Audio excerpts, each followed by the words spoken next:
اسی میں ایک اور مسئلہ آ گیا عدت کا. کسی عورت کے شوہر کا انتقال ہو جائے, اللہ نے قانون بنا دیا, آسان قانون بنایا. زمانہ جاہلیت میں بہت مشکل تھا. جب کسی عورت کے شوہر کا انتقال ہوتا تھا تو زمانہ جاہلیت میں عورت 2 سال عدت گزارتی تھی. کتنی؟ 2 سال. اور اس 2 سال میں وہ میلی کچیلی رہتی تھی. یہاں تک بھی بعض روایات میں آتا ہے اس کی جگہ کو گندا رکھا جاتا تھا, مینگنیاں لا کے ڈال دی جاتی تھی, گند میں رہے. اسلام نے اس حکم کو ختم کیا. یہ ظلم ہے عورت کے اوپر. اللہ نے حکم دیا 4 مہینے 10 دن بس, اور اس میں میلی کچیلی نہیں رہے گی, نہائے دھوئے, بس زینت اختیار نہیں کرے گی, زیور نہ پہنے, خوشبو کا استعمال نہ کرے, زینت اختیار نہ کرے, باقی نارمل رہے, گھر سے باہر نہ نکلے. وہ ایک صحابیہ نے نبی صلی اللہ علیہ وسلم سے اجازت چاہی کہ بھئی 4 مہینے 10 دن میں یوں کر لوں, میں فلانی جگہ چلے جاؤں. آپ نے فرمایا اللہ تعالیٰ نے تمہیں یہ آسانی دی ہے کہ وہ زمانہ جاہلیت کا حکم اللہ نے منسوخ کر دیا, اب اتنی آسانی دے دی, تو اب اس حکم کو فالو کرنا پڑے گا. اب آج کل خواتین کیا کرتی ہیں, شوہر کی ڈیتھ ہوئی, جو دیندار نہیں ہے ان کی تو بات ہی نہیں کر رہا نا, ان کی نظر میں تو عدت ودت کی کوئی 2 ٹکے کی حیثیت ہی نہیں ہے, وہ تو اس کو دقیانوسی حکام سمجھتی ہیں. لیکن جو دیندار ہیں وہ بھی بھائی, وہ ڈیتھ ہوئی, شوہر کا چہرہ دیکھنے کے لیے جا رہی ہیں ہسپتال, پھر وہ فلانے کے کام سے جانا ہے تو آج فلانے کے کام سے جانا ہے, تو آج یوں کرنا ہے, آج یہ کرنا ہے, یہ فلانے پورشن میں چلی جاتی ہوں, ماموں کے گھر جا کے عدت گزار لیتی ہوں. بھائی اللہ تعالیٰ نے جو عدت کے حکام دیے ہیں, شوہر کی ڈیتھ ہوتے ہی عورت کی عدت بولو شروع. اور عدت میں 2 کام لازمی ہیں, گھر سے نہیں نکلنا ہے, زینت اختیار نہیں کرنی. اب اس میں لوگ ہمیں تنگ کرتے ہیں, یار وہ چہرہ دیکھنے جانا چاہتی ہے ہاسپٹل میں, بھائی شوہر کو گھر لے آؤ. اگر بیوی نے اپنے شوہر کو دیکھنا ہے, میت کو گھر لے آؤ. عورت نہیں روڈ پہ آ سکتی, جنازے کی چارپائی کے پیچھے پیچھے جا رہی ہوتی ہے گھر سے باہر نکل کے. پھر اللہ کو غضب آئے گا, جب میں نے ایک آرڈر دے دیا ہے اس کو ہلکا کیوں لے رہے ہو. عیادت کے لیے نہیں جا سکتی, وہ سمجھ رہے کہ بھئی فلاں بیمار ہے تو چلو میں عیادت کے لیے چلی جاؤں, فلاں کی ڈیتھ ہو گئی چلو میں تعزیت کے لیے. حج ختم ہو جاتا ہے اس سے. حج کی کتنے مسئلے آتے ہیں, عورت نے حج کی درخواست دی ہوئی ہے, نام آ گیا, حج پہ جانے کی تیاری ہو گئی, شوہر کا انتقال ہو گیا, اب جس دن جانا ہے 4 مہینے تو ہو جائیں گے, 10 دن رہ جائیں گے. تو ہم کہتے ہیں بھائی 10 دن کیا, 1 گھنٹہ بھی رہ گیا ہونا 4 مہینے 10 دن ہونے میں, آپ کو 1 گھنٹہ پہلے بھی نکلنے کی اجازت نہیں. بے شک حج ضائع ہو جائے کوئی بات نہیں, حج کینسل ہو جائے, کیونکہ حج کی فرضیت پہ عدت مقدم ہے. حج اگلے سال بھی ہو سکتا ہے, عدت تھوڑی ہو سکتی ہے. تو ہاں یہ اللہ نے آسانی رکھ دی ہے کہ جس عورت کا کوئی کمانے والا نہ ہو, اللہ نے لچک, جہاں شدید ضرورت تھی وہاں اللہ نے خود بخود لچک رکھ دی کہ بھوکے تو نہیں مر سکتے نا, کمانے والا کوئی نہیں ہے تو کمانے کے لیے جا سکتی ہے, مجبوری ہے بھائی کمانا. اس میں فقہاء نے بیان کیا دن میں جائے بغیر زینت اختیار کیے, اور دن میں واپس آ جائے, اور صرف کمانے کی حد تک باہر نکلے, ادھر ادھر نہ جائے. اب اس میں خواتین یہ کیوں ایسے کیا, بھائی اللہ کا حکم ہے, اب اس میں آپ کو چونو چرا کی اجازت بولو نہیں ہے, بس آرڈر دے دیا. پھر اللہ نے یہ بھی حکم نازل کر دیا کہ اگر عورت پریگنینسی میں ہے تو بچہ ہوتے ہی اس کی عدت ختم ہو جائے گی. دیکھو ہمارے نبی صلی اللہ علیہ وسلم بھی اللہ کے آرڈر کے سامنے کیسے اپنی عقل نہیں استعمال کرتے تھے. ایک صحابیہ کو حمل تھا, ان کے شوہر کی ڈیتھ ہوئی ہے اور ادھر بچہ پیدا ہو گیا, ادھر ڈیتھ ہوئی اور ادھر فوراً ہی. اب ان کو خیال ہوا بھائی اتنی جلدی تو عدت پوری نہیں ہوتی, تو کیا کرنا ہے, نبی نے سے مسئلہ پوچھا گیا, آپ نے فرمایا ختم. جب اللہ نے کہہ دیا وَأُولَاتُ الْأَحْمَالِ أَجَلُهُنَّ أَن يَضَعْنَ حَمْلَهُنَّ, کہ حمل والی عورت کی عدت یہ ہے کہ بچہ جن لے. تو بچہ جن دیا تو اللہ نے تو نہیں کہا کہ 1 سیکنڈ بعد جنے یا 1 سال کے بعد جنے, اللہ نے یہ کہا ہے اللہ نے قرآن میں. تو ہمارے نبی بھی اللہ کے حکم کو کیسے فالو کرتے تھے نا. اگر یہی بچہ پہلے پیدا ہو جاتا, پیدا ہوتے ہی شوہر کی موت ہو جاتی. فقہا بہت باریک مسائل بیان کرتے ہیں, اور آج کل کے اسکالر نا ان کا مذاق اڑاتے ہیں کہ دیکھو یہ اتنی باتوں میں لوگوں کو الجھایا ہوا ہے. فقہا نے بیان کیا ہے کہ ادھر بچہ پیدا ہوا, کیونکہ ایسا ممکن ہے, قانون جب لکھا جاتا ہے تو امکان کو بھی لکھا جاتا ہے کہ ابھی آدھا بچہ پیدا ہوا ہے اور شوہر کی ڈیتھ ہو گئی تو کیا ہوگا. ایک ہے بچہ پیدا ہوتے ہی شوہر کی ڈیتھ ہو جائے, تو بچہ چونکہ پہلے پیدا ہوا ہے, شوہر کی ڈیتھ بعد میں ہوئی ہے, تو اب عدت کیا ہوگی, اب 4 مہینے 10 دن چلے گی. ادھر شوہر کی ڈیتھ ہوئی اور فوراً بچہ پیدا ہو گیا تو عدت ختم. اب ایسے بھی کیس قیامت تک کے لیے دین آیا ہے نا, ایسا بھی ممکن ہے کہ شوہر کی ڈیتھ ہوئی اور بچہ آدھا پیدا ہوا ہے اور ادھر ڈیتھ ہوئی اس کی، یعنی ولادت ہو رہی تھی اور شوہر کا انتقال ہو گیا. امکان تو ہے نا، لا جب لکھا جاتا ہے نا تو اس میں امکانات بھی لکھے جاتے ہیں. تو فقہا نے اس پہ بھی بحث کی ہے کہ اس صورت میں کیا ہوگا. یا عورت کنفیوز ہے، پتہ ہی نہیں چل رہا کہ جب اطلاع ملی ہے تو بچہ پیدا ہو چکا تھا یا نہیں ہوا تھا. اس کے بھی فقہا نے احکام لکھے ہیں. تو بہت باریکیوں میں جا کے، تاکہ آئندہ آنے والے لوگوں کو کنفیوژن نہ ہو. آپ کتاب میں جا کے دیکھو، ہر مسئلہ فقہا نے ڈسکشن کی ہے اور اس کو بیان کیا ہے. تو ذرا سے فرق سے عدت کا حکم چینج. لیکن کیوں اتنا احتیاط کیوں بھائی؟ اللہ کا جب لا ہے تو وہ 2 اور 2 4 کی طرح ہے. سمجھتے ہو کہ نہیں سمجھتے ہو؟ اب اللہ نے کہہ دیا کہ بھائی جو حمل والی عورت ہے اس کا بچہ پیدا ہوتے عدت ختم، اگلے سیکنڈ میں بچہ پیدا ہوا عدت ختم. حضرت عائشہ کا قول ہے یا کسی صحابی کا کہ شوہر کو ابھی غسل بھی دیا جا رہا ہو نا، ابھی دفنایا بھی نہیں جا رہا ہے اور بچہ پیدا ہو جائے تو بس ختم عدت، چاہے دفنایا بھی نہ ہو، فوراً نکاح کر سکتی ہے وہ، ٹھیک ہے نا، فوراً نکاح کر سکتی ہے. تو اللہ نے اجازت دے دی اس کو. اب اس میں حکمت کیا ہے ہمیں نہیں پتا بھائی، اللہ کا حکم ہے، نص وارد ہو گئی تو نبی نے بھی اس پر عمل کیا، صحابہ نے بھی، ائمہ مجتہدین نے بھی. لیکن یہ نہیں ہے کہ جی 40 دن کی عدت، بعض 40 دن کی عدت منا رہی ہیں، بعض جو ہے وہ سفر کر رہی ہیں عدت کے دوران. تو ہاں گھر اکیلا ہے، وحشت ہے اس میں، بہت زیادہ خوف ہے، کوئی خطرہ ہے چوری چکاری کا، تو مجبوری میں پھر وہ گھر چینج کر سکتی ہے. جیسے کوئی ایسی جگہ پہ رہ رہی ہو جہاں چور ڈاکوؤں کوئی ساتھ رہنے والا نہ ہو، وہ ایک الگ مسئلہ ہے. ہمارے حضرت بہت استقامت والے تھے، لیکن پھر بھی فرماتے تھے کہ یہ اللہ کا فضل ہے کہ اللہ نے ہم پہ 5 نمازیں فرض کر دی، آپشنل نہیں رکھا. آپشنل ہوتی نا، اختیاری ہوتی تو شاید کوئی بھی نماز نہ ہوتی. ہم سے سوچتے ہی رہتے کہ چلو 5 نمازیں پڑھنا ثواب ہے تو پرسوں سے پڑھیں گے. اللہ نے ایسی فرض کی ہے کہ زمین آسمان ادھر سے ادھر ہو جائے، سفر میں ہو، حضر میں ہو، بیماری میں ہو، خوشی میں ہو، غم میں ہو، یہ نہیں چھوڑنی. ٹھیک ہے نا؟ تو مجبور ہیں بھائی. اللہ نے کہا کہ میں کوئی عذر مانوں گا ہی نہیں، سفر ہو کچھ بھی ہو پڑھنی ہے. ہم پہ ڈال دی جاتی کہ ٹینشن میں ہو تو چھوڑ دو، خوشی میں ہو تو پڑھ لو. تو ہم تو یہی سوچتے رہتے ہیں ابھی تھکاوٹ ہے، آج رات دیر سے سویا ہوں تو فجر میں اٹھ گئے تو نیند پوری نہیں ہوگی، تو ایسا کریں گے 11 بجے پڑھ لیں گے. یہی سوچتے رہتے. اللہ میاں نے کہا کہ رات دیر سے سو، جلدی سو، یہ تمہاری ٹینشن نہیں ہے، یہ تمہاری ٹینشن ہے، یہ میرا مسئلہ نہیں ہے. میں نے کہہ دیا ہے فجر کا مطلب فجر ہے، ظہر کا مطلب ظہر ہے، عصر کا مطلب عصر ہے. ابھی ہم امریکہ گئے نا تو جہاز جاتے ہوئے سورج کی سمت میں جا رہا ہوتا ہے، تو ایک نماز بھی نہیں آئی راستے میں. ہم نے ظہر پڑھ تو لی، لیکن نہیں بھی پڑھتے تو امریکہ پہنچ کے بھی مل جاتے، کیونکہ سورج کے ساتھ ساتھ چل رہے ہیں. واپسی پہ مخالف آ رہے ہیں تو ٹھکا ٹھک نمازیں آ رہی ہیں. اب جب ٹھکا ٹھک نماز آ رہی ہے، ایک نماز کا ٹائم، فوراً دوسری نماز، فوراً تیسری نماز، فوراً چوتھی نماز، فوراً 5ویں نماز. اور اللہ نے فرض نماز میں کہا ہے کہ کھڑے ہو کے پڑھو، قبلے کی طرف پڑھو. یہ ممکن نہیں ہے تو پھر مجبوراً بیٹھ کے پڑھو، لیکن فرض نماز پھر بعد میں لوٹانی چاہیے، کیونکہ فرض نماز اصل میں قیام بھی فرض ہے اور قبلہ رو ہونا بھی فرض ہے. تو اب ہمارے ساتھ دوست تھے، انہوں نے کہا کیسے؟ میں نے کہا مجبوراً بھائی پڑھنی پڑے گی، اللہ کا حکم ہے، نماز آپ سفر میں نہیں چھوڑ سکتے. اللہ نے 4 کی 2 کی ہی اسی لیے کہ میں نے 4 کی 2 کر دی ہیں، چھوٹی کر دی ہے اس لیے کہ چھوڑنا نہیں ہے، آدھی کر لو. چھوڑنے کا آپشن ہوتا تو اللہ پھر کہہ دیتا ٹینشن میں ہو تو چھوڑ دینا، نہیں تو پھر پوری پڑھ لینا، یہ کہتا نا اللہ تعالیٰ. اب جب نماز کا ٹائم آیا، ہم نے کہا بھائی نماز پڑھنی ہے، تو وہ نماز میں جہاز میں جگہ کہاں دیتے ہیں. خیر ہم نے ریکویسٹ کی تو جگہ آگے، انہوں نے کہا آگے جا کے پڑھ لو.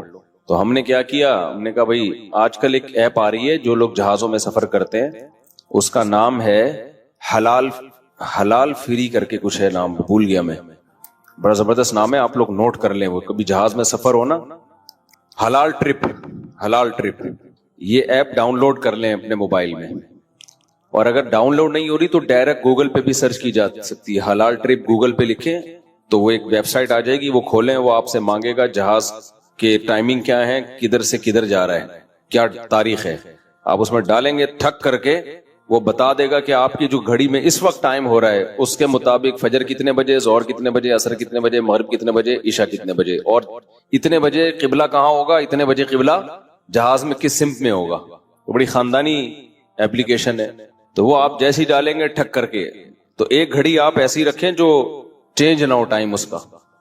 تو یہ خوب مسئلہ سمجھ لیں کہ جہاز میں آپ کو کھڑے ہو کر نماز پڑھنی ہے. اگر ممکن نہ ہو اجازت نہ دیں پھر مجبوراً بیٹھ کے پڑھیں, لیکن اس نماز کو لوٹا لیں.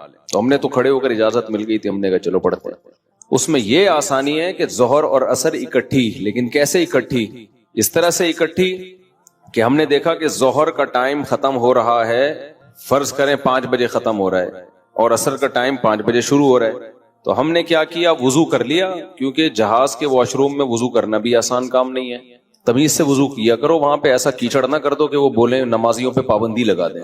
اس میں وضو تمیز سے, پانی نہ گرے. میں تو وضو کر کے ٹیشو سے سب نیچے صاف کرتا ہوں تاکہ کوئی نیا بندہ جائے نا وہ یہ نہ کہے یہ مولویوں کی وجہ سے دیکھو کیچڑ کتنا ہو گیا, برا امیج نہ جائے. تو صاف ستھرا کر کے بالکل, اس کو کوئی بات نہیں, ہاتھ خراب ہو جائے گا اس کو دھو لو آرام سے, لیکن امیج اپنا خراب نہ کرو کہ یار یہ نمازی لوگ جب بھی جہاز میں آتے ہیں کیچڑ کر کے جاتے ہیں. ایک نے مجھے بتایا, پائلٹ نے, کہ ہم کہیں جا رہے تھے, کہیں اجتماع تھا, تو سارے نمازی بیٹھے ہوئے تھے جہاز میں, تو کہہ رہے جہاز کی حالت یہ ہو گئی تھی کہ جیسے کوئی تالاب بنا ہوا ہوتا ہے, سارے وضو کر کر کے آ رہے ہیں گیلے پاؤں کے ساتھ پورے جہاز میں نا, کہتے ہیں ایسا کیچڑ ہم نے زندگی میں کبھی نہیں دیکھا جہاز میں. تو کتنا برا امیج گیا نا.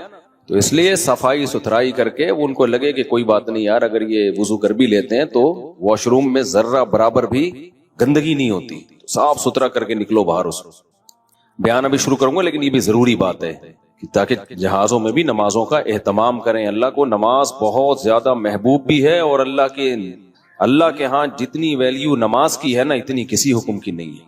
اللہ نے نہیں چھوڑی. میں نے دیکھا ہے لوگ جہازوں میں نمازیں گول کر رہے ہیں, ٹرینوں میں نمازیں گول کر رہے ہیں, شاپنگ میں نمازیں. ہو بھائی میدان جنگ میں اللہ کہہ رہا ہے, میدان جنگ میں کہ نہیں, اگر تم میدان جنگ میں کھڑے ہو کر پڑھ سکتے تو پیدل پڑھ لو, سواری پہ پڑھ لو.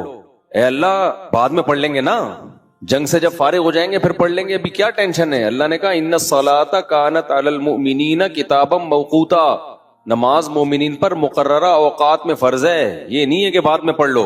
کتنے آرام سے کہتے ہیں بھی سفر میں ابھی کہاں جائیں کیا کریں. نہیں بھائی, نمازی آدمی زمین آسمان ادھر سے ادھر ہو جائے وہ کہتا ہے بھائی چھوڑنی نہیں ہے, کچھ بھی ہو جائے. آج نمازی بھی نمازی نہیں رہے ہیں. تو ہم نے یہ ضرور کیا کیونکہ اس میں وضو بہت مشکل کام ہے, تو اس میں پھر ہم نے یہ کیا کہ بھائی 5 بجے جیسے اپلیکیشن سے پتہ چل گیا شافی وقت کے مطابق 5 بجے ظہر قضا ہو رہی ہے, تو بھائی 4:45 پہ یا 4:50 پہ ہم نے ظہر پڑھ لی. قبلہ رخ کھڑے ہو کر 2 رکعت پڑھی ہیں, تھوڑی دیر میں عصر کا ٹائم ہو گیا, اسی وضو سے عصر نمٹا لی. سمجھتے ہو؟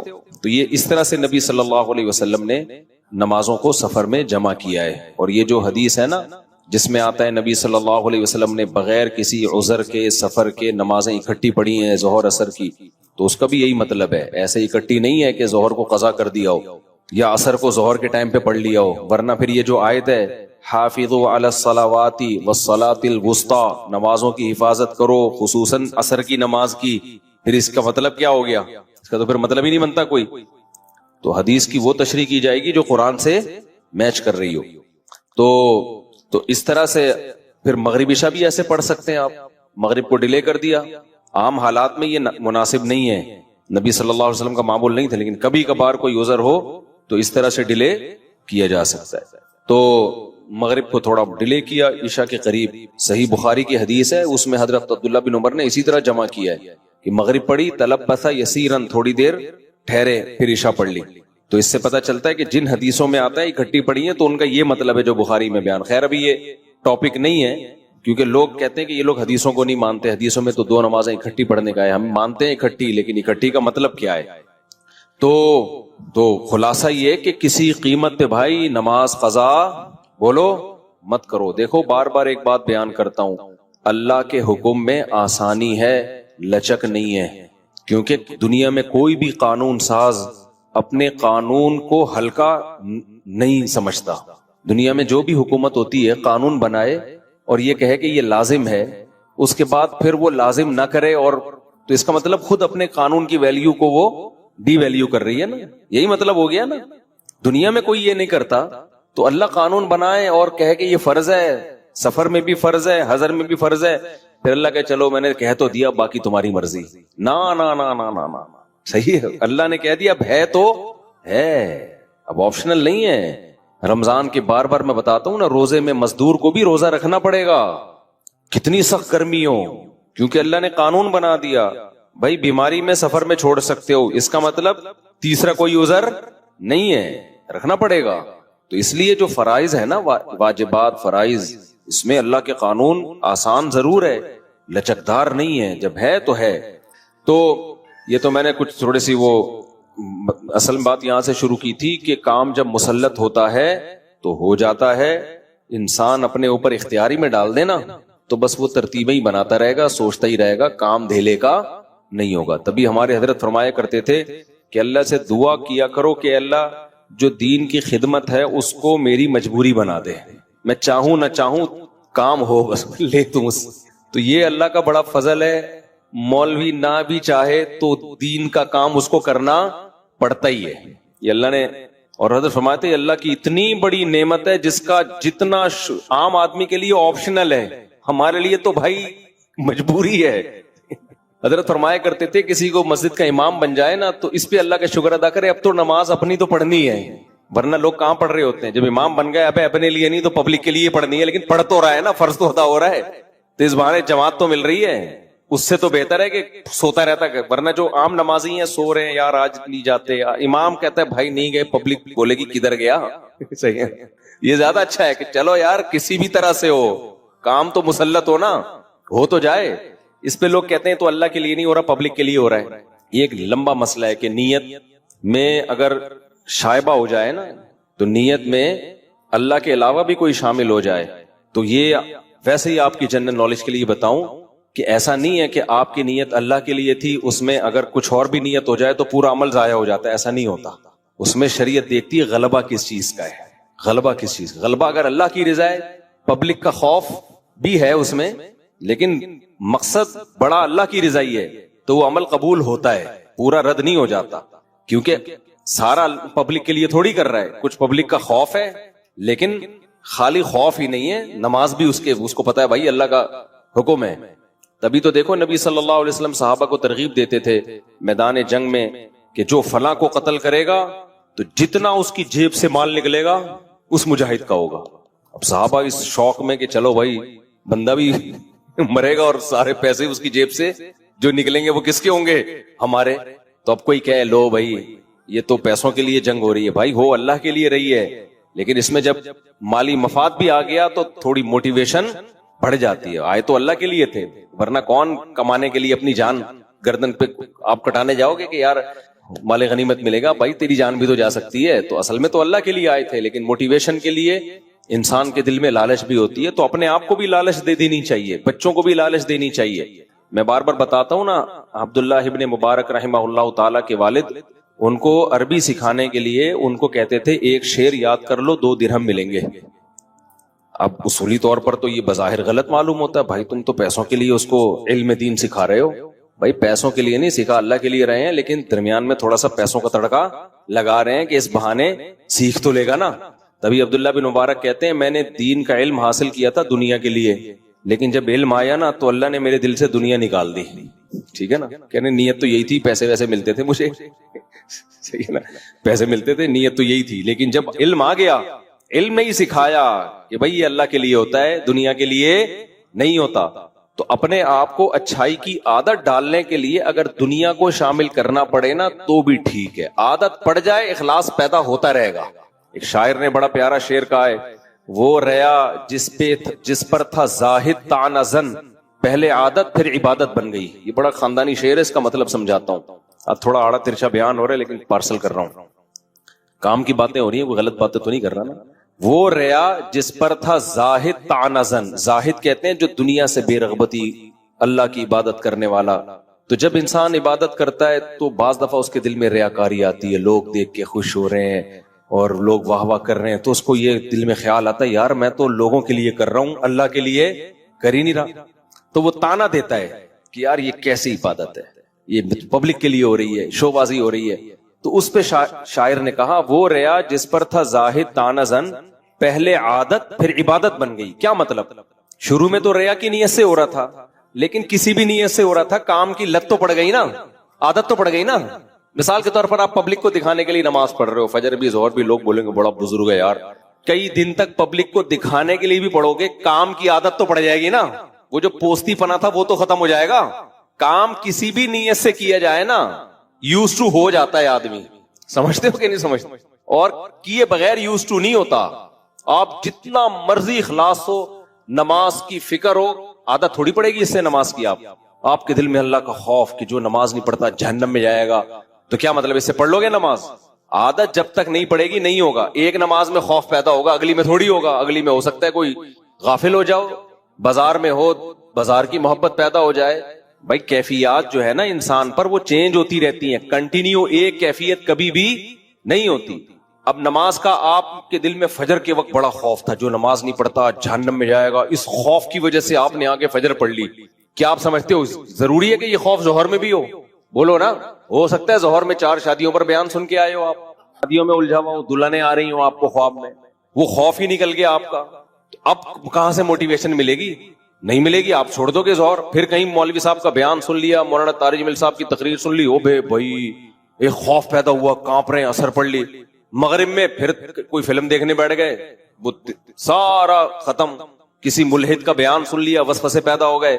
تو یہ جو موٹیویشن ہے نا, لالچ اور خوف, یہ کام تھوڑا سا کرنے میں تو مددگار ہوتی ہے, لیکن اس سے کام کی عادت, کیونکہ یہ کیفیات ہمیشہ رہتی نہیں ہے. رہے تو آدمی مر جائے.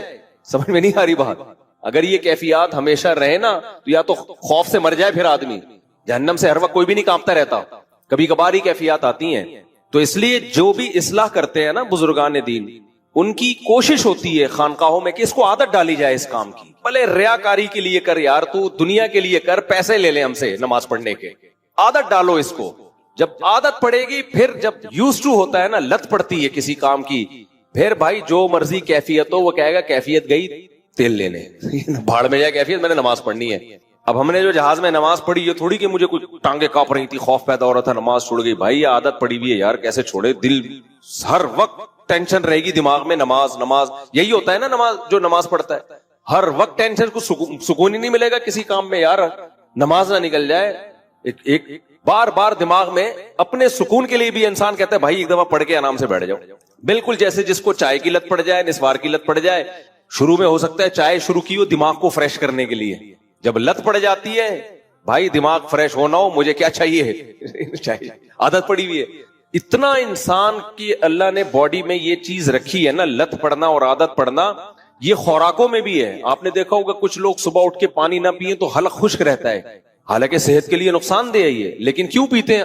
کسی کے ڈاکٹر کے کہنے پر نا, صبح نہار منہ, کسی یعنی بیوقوفی کہوں گا میں اس کو, جو کام دنیا میں کوئی جانور نہیں کر رہا ہوتا, صبح سے اٹھ کے پاگلوں کی طرح پانی پی رہے ہوتے ہیں. ڈاکٹر نے کیسے گردے صاف ہوتے ہیں. ابے جب پانی کی ضرورت ہوتی ہے تو ڈاکٹر تھوڑی ہو, تو باڈی خود بتاتی ہے. جب ضرورت نہیں ہے تو بلا وجہ کیوں گھسڑ رہے ہو یار ایک چیز. لیکن غلط کام شروع کیا, اب باڈی اس غلط کی کیا ہو گئی؟ عادی. اب نہیں پیو گے تو پیاس, خشکی, یہ سب چیزیں شروع ہو جاتی ہیں. میں نے ایسے لوگ بھی دیکھے ہیں کہ ہمارے ایک ریلیٹیو تھے, بہت پرانا قصہ, ان کو نہیں پتا چلے گا کس کی بات ہو رہی ہے. میں جب ان سے ملا تو مجھے پتہ ہی نہیں چلتا یہ لمبائی کتنی ہے, ان کی چوڑائی کتنی ہے, یہ بیٹھے ہوئے ہیں یا لیٹے ہوئے ہیں یا کھڑے ہوئے میں. گول تھے, بالکل گول. وہ کیا کرتے تھے, ان کو کولڈ ڈرنک کی عادت ایسی پڑی تھی, صبح نہار منہ پیپسی پوری 1.5 لیٹر کی 2 لیٹر کی پی جاتے تھے. وہ کہتے تھے میں نہیں پیوں میرا دماغ خراب ہونے لگتا ہے. حالانکہ یہ کوئی قدر نقصان دہ نا. سارے ڈاکٹر ان کو کہہ رہے تھے مر جائے گا بھائی, تو لیکن کہہ رہے ہیں مجھے تسلی نہیں ہوتی, مجھے پینی پڑتی ہے. تو جب اتنی فضول چیز کو کرتے کرتے رہنے سے کرنے کی عادت پڑ گئی, تو بھائی نماز پڑھتے پڑھتے رہنے سے پڑھنے کی عادت نہیں پڑے گی کیا؟ وہ تو بالکل فطرت کے اللہ کی عبادت تو انسان کی نیچر ہے, وہ تو فطرت کا تقاضا ہے. کولڈ ڈرنک فطرت کا تقاضا تھوڑی ہے, فطرت انکار کرتی ہے صبح صبح اٹھ کے پانی پینے کا. فطرت اللہ یہ کہ کوئی شدید پیاس لگ رہی ہو, لیکن عادت پڑ جاتی ہے. میٹھے کی عادت پڑ جاتی ہے, ایسی میٹھوں کے لوگوں کو لت پڑتی ہے کہ جیب میں لڈو لے کے گھومتے ہیں. ایسے بھی لوگ ہم نے سنے ہیں, دیکھے ہیں, ہر تھوڑی دیر بعد ان کو میٹھا چاہیے. تو لت پڑتی ہے کسی بھی چیز کی. تو ایسے ہی خانقاہوں میں جو اہل اللہ ہیں وہ کیا کوشش کرتے ہیں, ہم نے جو بڑوں سے دیکھا بھی ہے, سنا بھی ہے, بھائی اس کو لالچ دے کے کسی بھی طرح سے نا اس کو عادت ڈالو. کیوں؟ پہلے عادت ہوگی, پھر یہ عادت عبادت بن جائے گی, اخلاص آ جائے گا بعد میں. اخلاص پیدا کرنا مشکل کام نہیں ہے, عبادت کی عادت پیدا کرنا مشکل کام ہے. سمجھ میں نہیں آ رہی؟ دیکھو فکر بچوں کو پاس ہونے کی ہوتی ہے کہ نہیں ہوتی؟ امتحان میں کتنی ٹینشن میں ہوتے ہیں یار. جنہوں نے پورے سال کنٹینیو پڑھا ہوتا ہے, بڑے آرام سے پاس ہو جاتے ہیں. پورے سال پڑھا نہیں ہوتا, ٹینشن میں ہوتے ہیں. تو کیا مطلب, انہیں پڑھائی کی فکر نہیں تھی کیا؟